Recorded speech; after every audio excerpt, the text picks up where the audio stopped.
আজ ফাইয়াজের জন্মদিন, কিন্তু সে আর এই পৃথিবীতে নেই। স্বৈরাচার বিরোধী আন্দোলনে 18 জুলাই রাজধানীর ধানমন্ডিতে যিনি বুকের তাজা রক্ত ঢেলে দিয়েছিলেন, রংপুরের আবু সাইদের মৃত্যুর পর ঢাকা রেসিডেন্সিয়াল মডেল কলেজের শিক্ষার্থী ফারহান ফাইয়াজের মৃত্যুতে আন্দোলনে যোগ করে তীব্র জোয়ার। স্বজনদের একটাই চাওয়া, হত্যার সুষ্ঠু বিচার হোক। ফাইয়াজের পরিবারের সাথে কথা বলেছেন সহকর্মী মনিরুল ইসলাম, ক্যামেরায় ছিলেন রাকিবুল ইসলাম। শিয়া বাটার ও ভিটামিন ই সমৃদ্ধ Lily glam beauty soap. Lily, always beautiful.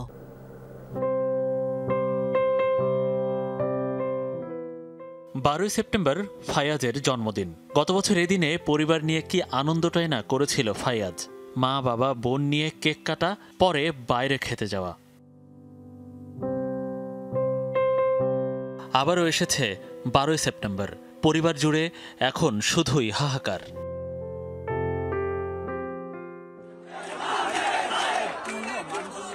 জুলাইয়ের 18 তারিখ সকাল সকাল বন্ধুদের সাথে সারা দেশে হত্যার প্রতিবাদে ধানমন্ডি 27 এলাকায় আন্দোলনে যোগ দেন ফারহান ফাইয়াজ। পুলিশ ও ক্ষমতাচ্যুত দল আওয়ামী লীগের দলীয় ক্যাডারদের ছোড়া গুলিতে ঝাঁঝরা হয় কিশোর ফাইয়াজের বুক।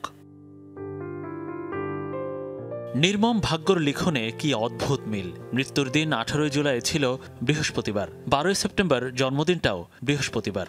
দিনটা হতভাগা মায়ের জন্য বিশেষ, কিন্তু সন্তানের ছবি আঁচল দিয়ে মুছে দেয়া ছাড়া মা ফারহানার তো আর কিছুই করার নেই।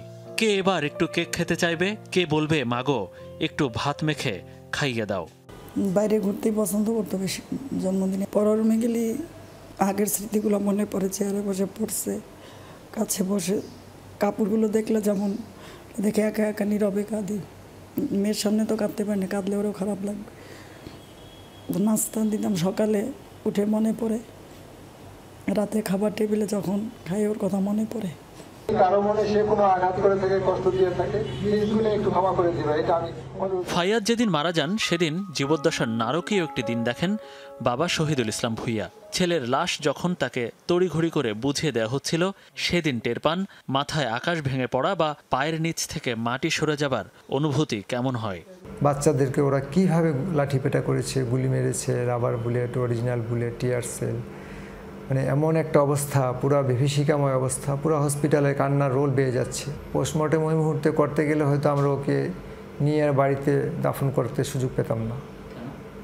তখনকার পরিস্থিতিটা অনেক অন্যরকম ছিল। অনেক লাশ গুম করে ফেলছে, দেখেন না।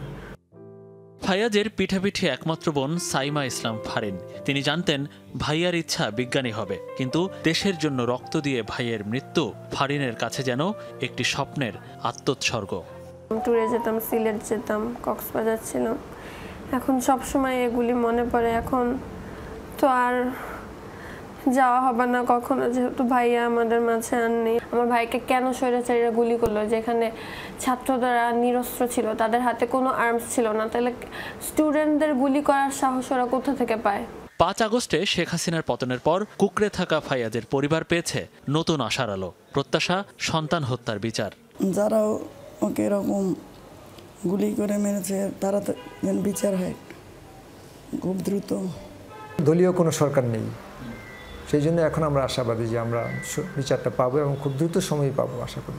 ফাইয়াজের মতো জীবন দেয়া প্রতিটি ছাত্র, শিক্ষক, শ্রমিক, দিনমজুর সবাইকে রাষ্ট্রীয় স্বীকৃতির দাবি জানিয়েছে পরিবার। ইতিমধ্যে আন্তর্জাতিক অপরাধ ট্রাইব্যুনালে গণহত্যার অভিযোগে মামলাও করেছে পরিবার। মনিরুল ইসলাম, যমুনা নিউজ, ঢাকা।